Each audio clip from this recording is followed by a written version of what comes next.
வாழ்க வளமுடன். பேராசிரியர் டாக்டர் துரை லோகநாதனின் அமுதச்சுடர் சேனலின் சார்பான பணிவான வணக்கங்கள். நாளுக்கு நாள் அமோக ஆதரவு அளித்து வருகின்ற எனது ரசிக பெருமக்களுக்கு என் நெஞ்சார்ந்த வாழ்த்துக்களும் வணக்கங்களும்.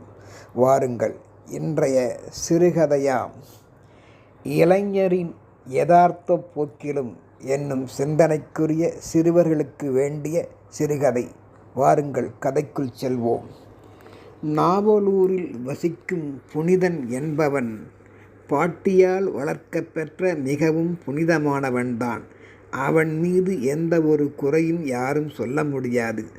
சூதுவாது அறியாதவன்.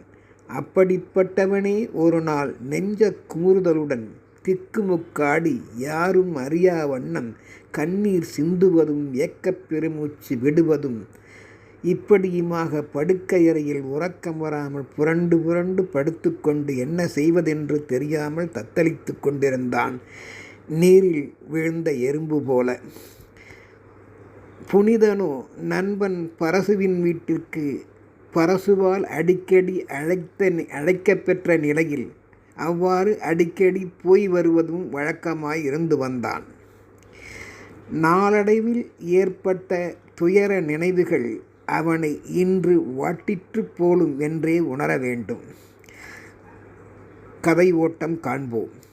தன் மகள் மறைவுக்கு பிறகு பாட்டியால் வளர்க்க பெற்றவனே புனிதன். அன்று அவன் விசும்பும் சப்தம் கேட்ட பாட்டியானவள், ஏம்பா செல்லம், ஏண்டி அழுகுற? ஓரளவு நீ என்ன சின்ன பிள்ளையா இன்னைக்கு? ஓரளவு நீயும் வளர்ந்து வயதுக்கு வந்து பெரியவனா வேற ஆயிட்ட. இருந்தாலும் என் கண்ணுக்கு நீ என்னைக்கும் குழந்தை தாண்டி செல்லம். நான் இன்னும் இந்த கட்டையை உசுரை வச்சுக்கிட்டு இருக்கேன்னா அது உனக்காக தாண்டி கண்ணம். அப்படி இருக்க என்னை வேதனைப்படுத்துமாறு நீ விசும்பி விசும்பி தூக்கம் வராமல் அழலாமா? என்ன ஆயிற்று உனக்கு என்று அவனை கேட்டு அவன் பதிலை எதிர்நோக்க அவனை தன் மடியில் சாய்த்து கொண்டாள் கனிவோடு. பாட்டியின் கனிவான பேச்சும் ஆதரவும் அவனை ஒரு நிலைக்கு திரும்பச் செய்தது. அப்போது அவன், ஒன்றுமில்லை பாட்டி, தாங்கள் அடிக்கடி முன்பு எனக்கு கூறி உள்ளீர்கள், நான் அதை மறக்கவில்லை. இருந்தாலும் தலைவலியும் காய்ச்சலும் தனக்கு வரும்போதுதான் புரியும் என்பதை நான் இன்று உணர்ந்து கொண்டேன் பாட்டி என்று குமுறி குமுறி அழ ஆரம்பித்தான். கண்ணீரை துடைத்தவள், சொல்லு கண்ணு, என்ன சொல்லப் போகிறாய்? தாங்கள் சொல்வீர்கள் அல்லவா, அளவுக்கு மீறினால் அமிர்தமும் நஞ்சு. அதோடவா சொன்னீர்கள்? கபட நட்பு கூடவே கூடாது என்று அது மட்டுமா சொன்னீர்கள்?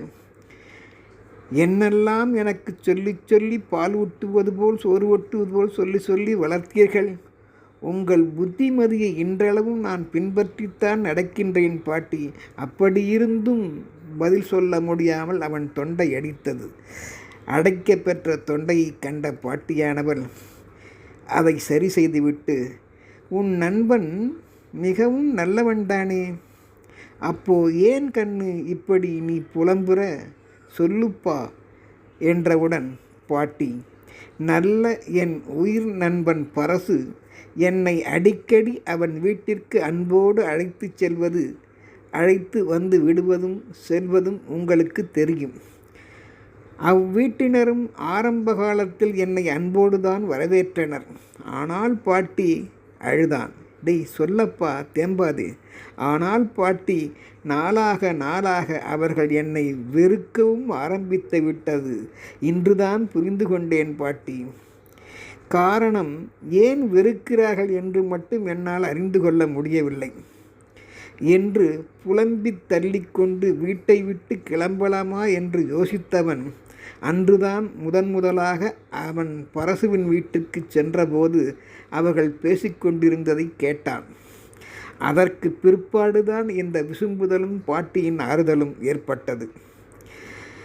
அப்படி இந்த நிகழ்ச்சி இருக்க பாட்டி கூறினாள், ஏண்டா கண்ணு, நான் வளர்த்த பிள்ளை நீ. தவறு ஏதும் செய்திருக்க வாய்ப்பில்லை. உனக்கு கூடவா இன்று புரியல என்றதற்கு பேரன், போ பாட்டி, முன்பு பாட்டி சொன்ன சில வார்த்தைகளை பாட்டியிடமே திரும்ப கூறினான். அவசரப்படாத, பதறாத, பதறாத காரியம் சிதறாது, உண்மை உறங்காது, காலம் பதில் சொல்லும், நீயே உண்மையை அறியும் நேரம் வரும் என்றெல்லாம் சொன்னீர்கள் அல்லவா பாட்டி? அது மிகவும் சரியாகிவிட்டது பாட்டி. ஆனாலும் சொல்கின்றேன் பாட்டி, என் மீது தவறில்லை. தங்கள் அறிவுரையை ஏற்று நடப்பவன்தான் நான் தற்போது என்று சொல்லவன் பதில் சொல்ல முடியாமல் பாட்டியின் தோளில் சாய்ந்து விசும்பி விசும்பி குலுங்கி குலுங்கி அழுதான். பெரும்பாலும் புனிதனின் நண்பன் பரசு அவன் வீட்டிற்கு உணவு அருந்தும் வேலைகளில் மட்டுமே அழைத்துச் செல்வதை வழக்கமாக கொண்டிருந்தான். இது இயல்பான நடைமுறையாக கூட இருக்கலாம் நட்பின் அடிப்படையில். சில நேரம் புனிதனும் அவர்களது கட்டாயத்திற்கு அங்கே உணவும் உட்கொள்ளுவான் அன்பின் அடிப்படையில். சில நேரம் நண்பன் என்ற முறையில் அவனை எதிர்பாராத விதமாக எல்லா நேரத்திலும் காணச் சென்றாலும் சரியான உணவு நேரத்தில் செல்லும் நேரத்தில் மட்டும் பாட்டி சொன்னதையெல்லாம் நினைவில் வைத்து கொண்டு அவன் நண்பன் உணவு முடியும் வரையில் பல நாட்கள் புனிதன் பரசுவின் வீட்டில் வெளியில் காத்தே நிற்பான். ஆனால் அப்படிப்பட்ட புனிதனுக்கு புனிதத்தன்மை போய்விடும்படியாக ஒரு நிகழ்ச்சி நடந்துவிட்டது. ஆம், அன்று ஒரு நாள் புனிதன் தன் நண்பனை காண அவன் இல்லம் சென்றபோது அங்கே கதவு மூடி வைக்கப்பட்டிருந்தது.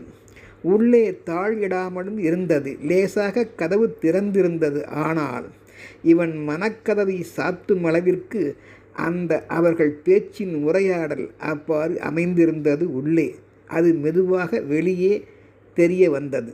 அவர்கள் பேசும் குரல் மட்டும் புனிதனின் காதில் விழ புனிதன் மேல் இடி விழுந்தது போல் அந்த சொற்கள் இருந்தன.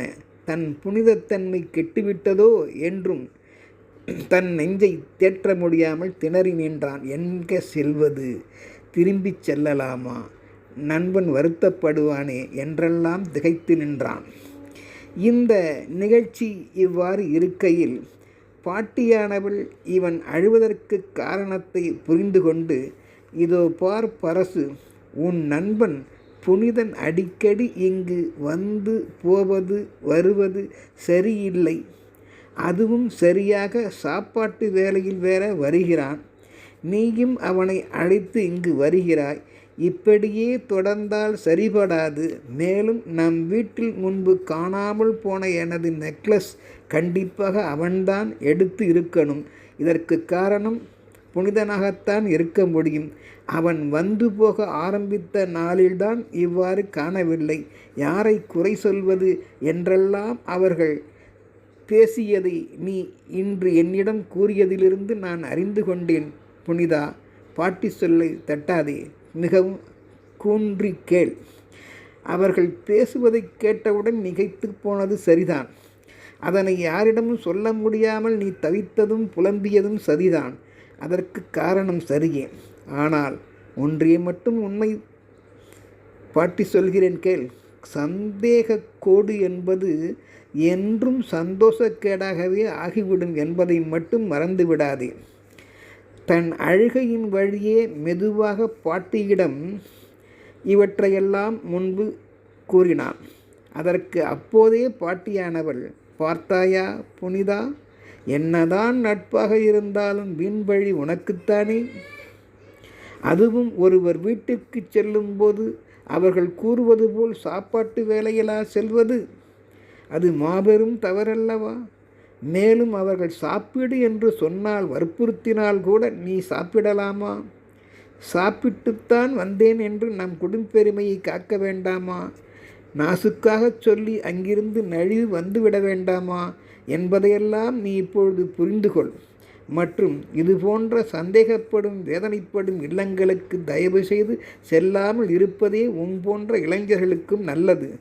நண்பனுக்கு வேண்டுமானால் உன்னை பிடிக்கலாம் புனிதா, நம்பலாம்.